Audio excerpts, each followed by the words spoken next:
Welcome back. We're going to revisit one of our top stories for today. You'll have heard a little bit earlier on that the African Union has suspended Sudan from all activities of the AU, and this following a week of clashes with protesters that have been clashing with authorities, and we believe that as many as 100 people may have been killed. Well, let's cross now to Addis Ababa in front of the AU headquarters, where our correspondent Coletta Wanjohi is standing by to give us an update.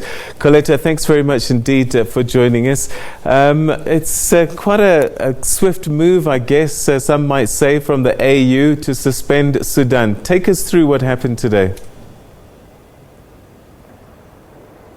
Yes, actually some people have even called it a bold move, something that some people are saying should have happened much earlier, before today. But today what happened is the African Union Peace and Security Council held an emergency meeting, and this follows the events as from Monday, where the military in Sudan has been accused of opening fire on protesters and killing at least 100 of them. And what happened today in the morning is the African Union Commission Chairperson Musa Faki Mahamat briefed the AU Peace and Security Council on the situation in Sudan, because the Sudan aspect falls under the AU chairperson's office. And after briefing them, then he left the 15 member states that form the Peace and Security Council to deliberate on what action should be taken. And much later, after over 4 hours of deliberation, there was a unanimous agreement that Sudan be suspended. The African Union Peace and Security Council said suspension may be the only way that the Military Transition Council in Sudan will understand that the situation at hand is very critical and power needs to be given to the civilians.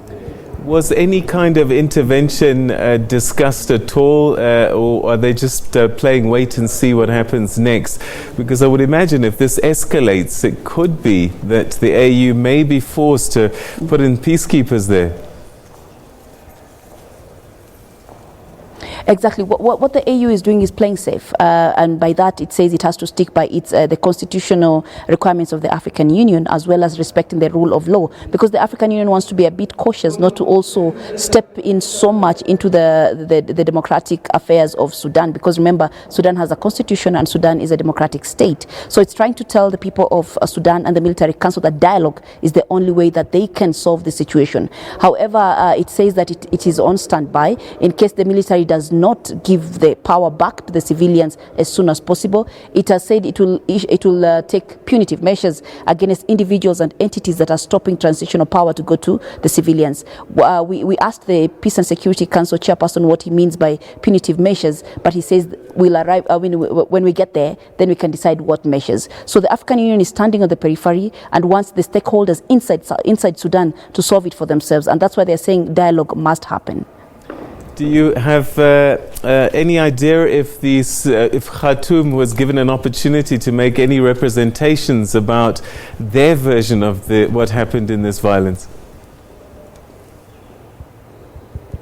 Yes, the government of Sudan, that is represented by the ambassador of Sudan to the African Union, was given a chance before he was told to step out, and the deliberations were made in his absence. So he briefed the AU Peace and Security Council on the situation in Sudan, and after that he was asked to step out, and that's when the closed door meeting was held and the deliberations came much later. So all the deliberations were made with the full contribution from the government of Sudan and full realization that Sudan is a sovereign state and had to be heard before these measures were taken. Do you have any idea what Sudan said in defense of their actions? No, we don't know, because it was closed door meeting. But what we know is the Military Transition Council was in Addis Ababa less than a week ago to meet the Peace and Security Commission, the Commissioner of Peace and Security, and also to meet Ethiopia. It also the leaders of the Transitional Council met the Prime Minister of Ethiopia.